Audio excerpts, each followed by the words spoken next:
All right, guys. It's September 30th, Sunday, weekly update.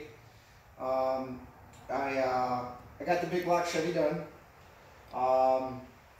As I mentioned in one of the earlier videos at the beginning of the month, when this was dropped off, the 302 was picked up. Same guy I'm building this big block Chevy for. On this one, it could have probably gotten done sooner. I got busy, got stuff done on the olds, and I didn't do some of the blueprinting stuff that I did with the 302, like setting the end plate. I mean, as a roller cam, that's actually important. But some of those things I didn't bother checking. We did get a build sheet for this short block at least. And customer had full confidence that we could put this one together and make it a runner and we wouldn't have to get carried away. But I did look over a couple things, make sure that the main studs were torqued right, rod caps were torqued right. You know, apparently when he went to go pick it up, it was all disassembled and everything looked good, great, clean.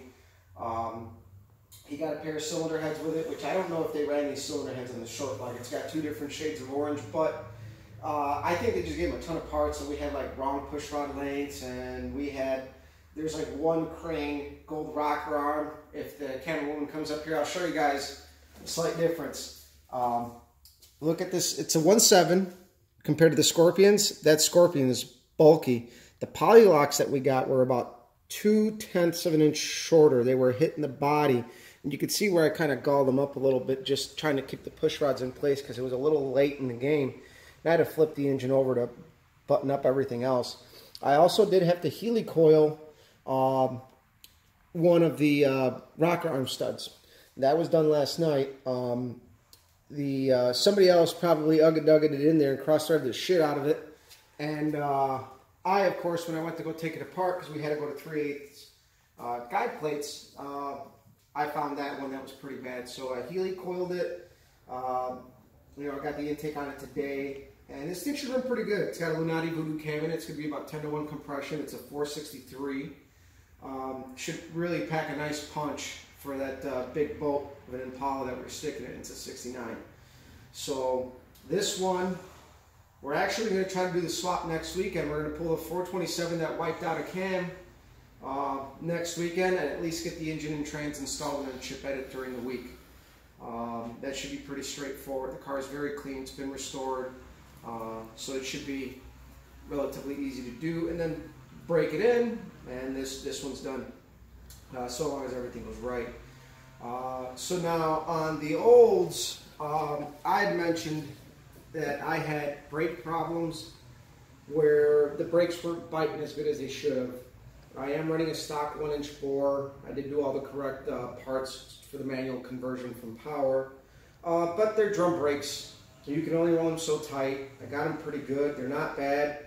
Not exactly what I would want on the street, to be honest with you. They do work. They do work. And they bite great, but just, you know, if you're trying to stop from 50 miles an hour, especially around here, we're kind of close in town, you know, and you go from a 50 to a light, it's going to be important to stop. So for now, brakes are good to the point where we can take to the track. I feel confident with it stopping there. But over the winter, I do plan on upgrading. I'm going to go to the Wilwood Dynalites, which will mount on my stock spindles for the drums without any modifications.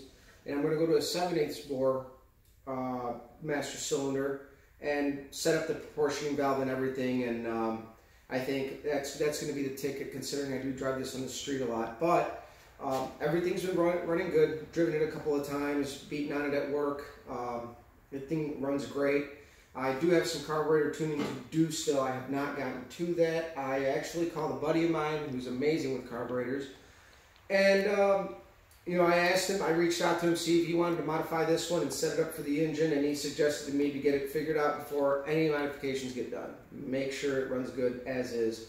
And I got some basic carb issues. I got a slight hesitation, and that's, of course, a transition circuit. So he suggested to me to flip the pump cam. This one has the pink pump cams, which on Holley's you can actually flip those for a much more aggressive shot, and it comes that fuel starts flowing fast as soon as you get on it. I did do that once with a 750 Holley that was a loaner for my buddy. I actually ran that car for like 2 years.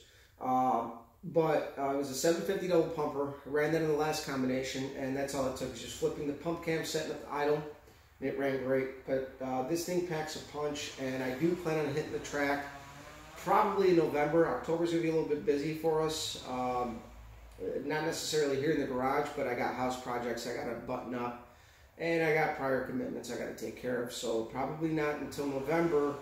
We'll get this thing out to the track. It looks like usually every year guys are running at the track probably till mid-November, and I think it'll be a good time of the year to get the car out too, as the weather's probably going to be more desirable for good time runs. So guys, subscribe on YouTube, Copper Cutlass. Follow us on Facebook, Copper's Garage. Again, thanks for watching, for all the guys watching out there, the subscribers and whatnot. And have a good one.